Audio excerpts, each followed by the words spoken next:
The money.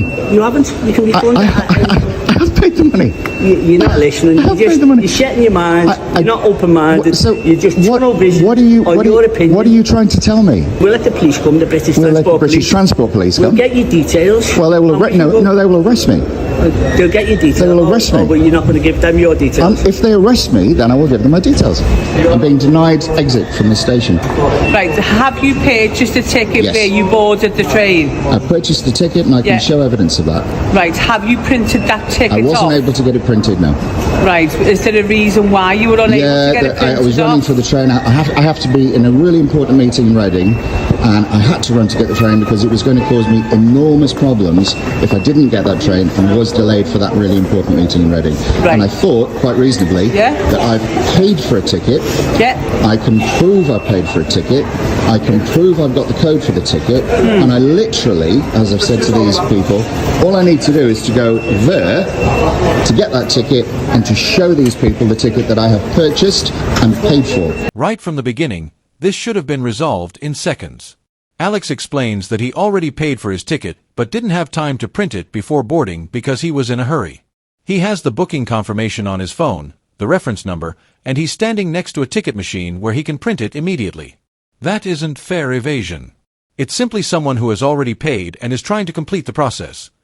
What makes this situation even more frustrating is that Alex is open and cooperative the entire time. He willingly offers to prove he paid and even suggests printing the ticket on the spot. A sensible response would have been to verify the booking, confirm payment, and let him continue his journey. Instead, what should have been a quick check turns into an unnecessary confrontation. Understand their reasoning? All I'm saying is I paid for a ticket, so my belief is that in law I can show I've had no intent to defraud anybody. Yeah. I haven't travelled this network trying to travel without a ticket, and I can evidence that. And so I did not intend to give these people my personal details. I don't believe they're empowered to take them, and I'm not going to give them to you. Should you, of course, arrest me, I will, of course, give you my personal details, Yeah. and I will abide by the empowerment that you have. But I think, frankly, I can travel the country, I can go to Reading, I can go to Manchester, I can go all over the place, get a ticket, I can tap my phone on devices. It's only here in Liverpool that we seem to have this archaic system with these people who cause these problems for people who are just trying to pay for tickets and go about their daily business, minding their own business, which is all I'm trying to do. Right, okay. Obviously, when you do purchase your ticket on the train line, you do have to tick to the terms and conditions that you have to print it off. I don't know, nobody ever reads that stuff. As you say, on this network here for Merseyrail, they do require you to have the said ticket printed off, ready for inspection at the gate or at the barriers. The officer tries to justify the situation by arguing that Alex agreed to print his ticket when he accepted the company's terms and conditions online. But Alex makes a fair point. Very few people read every line of lengthy online terms. More importantly, the company's own guidance explains that only certain tickets, particularly some bought through third-party retailers, must be printed before travel. If Alex bought his ticket directly and can prove he paid for it, the officer's argument quickly loses strength. The key issue is intent. Alex isn't trying to avoid paying or travel without a valid ticket. He's standing beside a ticket machine, offering to print it immediately. That shows a willingness to comply, not an attempt to deceive.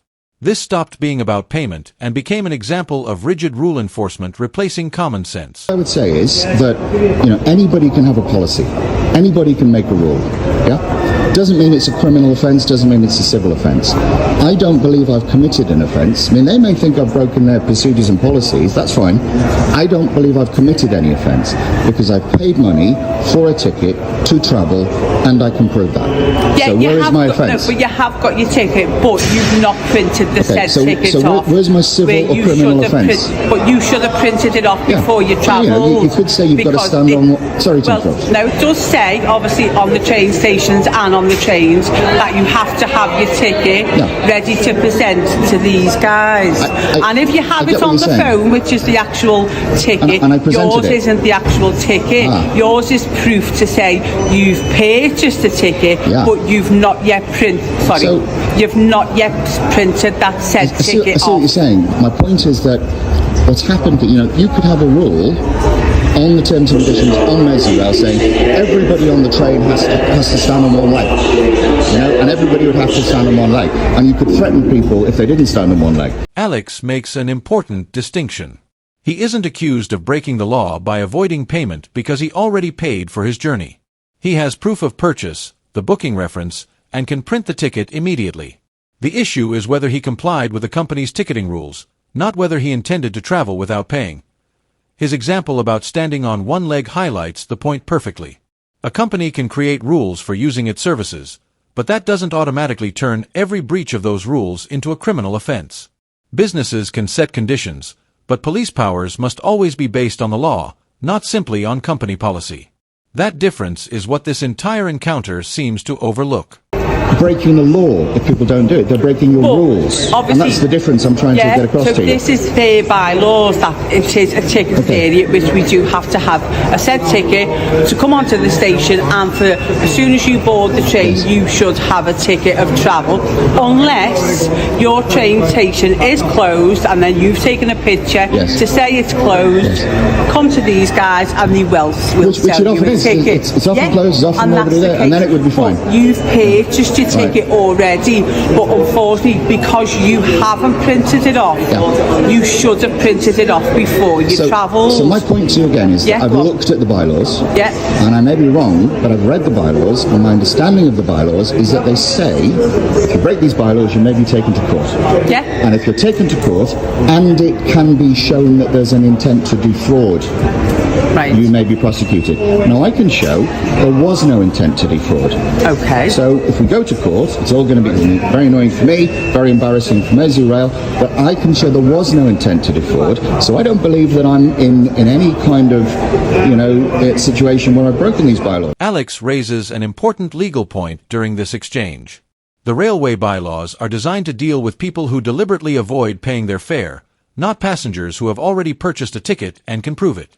If someone has already paid and is able to show evidence of that payment, it becomes much harder to argue that they intended to evade the fare. Intent is the key issue. There is a clear difference between someone deliberately trying to travel for free and someone who has already paid but failed to print a ticket before boarding. Alex openly offers to print his ticket at the station, which is consistent with someone trying to comply rather than avoid payment. That significantly weakens any suggestion that he was acting dishonestly. The train line tickets, as you said rightly, you have to print out the tickets. If it's not printed out, it's not valid to travel on the train. I know this is what the lady said to me. It's not valid on the train. And what I'm saying is that Can I just explain to you? Yes. What happened is sometimes people buy train line tickets. They don't print it. They do the journey. They complete the journey. What happens is they get refunded. Well, that would be terrible. They got refunded. No, that would be terrible. Okay, so some people does that. Okay, I'm not saying you do. No. Your intention to do that. Specifically, on these occasions. Specifically, I asked these people to let me go just over there, to print the ticket, and they would see I'd printed the ticket, and they would know that it had been their paid. understanding would be if they went here, you would have done the journey, and you got the refunded as well from the train line. Which some people does that. The PCSO's reasoning is based entirely on speculation. He suggests that Alex might have acted dishonestly if the officers hadn't been there, but the law isn't based on what someone might have done in a hypothetical situation. Decisions should be based on evidence, not assumptions. Alex had already offered to print his ticket immediately using the machine beside him. That alone strongly supports his claim that he had paid and intended to travel lawfully. If someone genuinely wanted to avoid paying, insisting on printing proof of payment in front of officers would make very little sense. The facts simply don't support the accusation. You can deal with them as a civil matter, as you said. Yes. Yep. You can give your details to them. Well, I'm not going to do that. And if you don't, then the police get involved. Police get involved. As the indeed criminal matter, where it's dealt as a ticket fraud. And that's what we're going to do. Because I'm not giving these people my details. Because I've paid for a ticket. This is what's happening now. There cannot be ticket fraud. Because I've paid for the ticket. Well, that's no valid ticket. There's no intention to defraud in law. Well, we don't know because. Well, I can prove it. I mean, I can show you the receipt and I can get it printed. There's no intention. As I say, it's not valid. Okay. Well, if we have reliably informed, that's not a valid ticket. It's a reference number for a ticket. Well, I've had all three of you inform me that. You should have printed your the ticket off before you travel. So, can I just go and print the ticket off? No, you should have done it before you travel. Oh, I see. So, you can't travel without so you're going to take me to court because you won't let me print the ticket. Okay, well, let's do it then. What do we do next? Obviously, you need to provide your details to these people here. Can I just is there a reason why you don't want to? Yeah, because I don't believe they're empowered to take them, and I don't believe I have to give them to They do have the power to take your details. No, they don't. They do. They are accredited. I don't believe that. The officer tells Alex that the ticket inspectors had the authority to demand his personal details, but that claim depends entirely on the legal powers available in the circumstances. Railway staff do have certain powers under the railway bylaws, but those powers are limited and must be exercised within the requirements of the law. Rather than carefully checking whether those legal requirements had actually been met, the officer appears to accept the inspector's position without properly questioning it. Police officers are expected to make their own independent assessment before using their powers.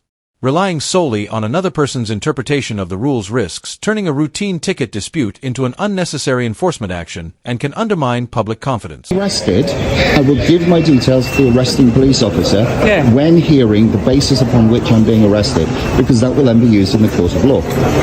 Right, at the moment, I do have a necessity because you're not failing to provide your details. I will not provide my details until I'm arrested. Yeah, why would I want to arrest you? Well, I don't want you to arrest me, but I don't want to arrest you and take you to custody. Yeah, and I really you've don't got want a that meeting either. to get to. I really don't want I've still got things to do today, obviously. I'm not going to be pressured into giving people my details. I have a right the right to privacy. I will not give people my details and they're pressuring me to do that. I don't believe you have a right to take my details until you arrest me.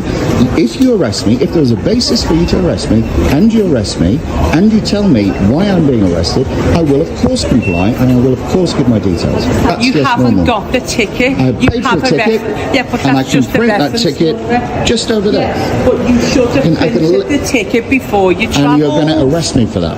I am going to arrest you for failing to provide a valid ticket to travel, okay? So you're going to arrest me for my failing necessity to, is sorry, to, for my failing necessity for failing to provide a valid ticket for travel, which you don't have on your person. You have a reference number, so I will arrest you for the offence. And you won't let me print that to show you that I have a ticket? Because you've already passed the point where you could have printed the ticket so you won't allow me to print the ticket?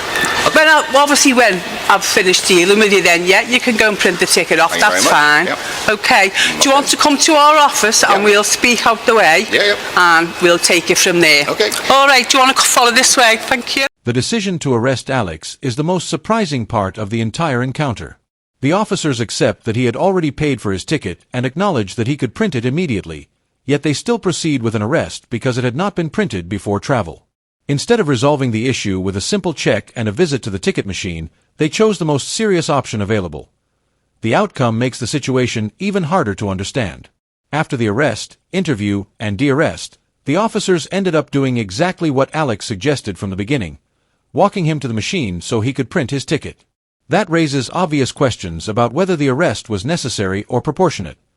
The distinction between paying for a ticket and printing it is also important. Alex had already purchased his journey and could prove it. The remaining issue was compliance with the company's ticketing procedure, not evidence that he intended to avoid paying. The fact that no prosecution followed only reinforces that there was little evidence of deliberate fare evasion. In the end, Alex remained consistent throughout. He knew he had paid, was willing to prove it immediately, and maintained that he had never intended to deceive anyone. The encounter serves as a reminder that common sense and proportionality should always accompany the use of police powers.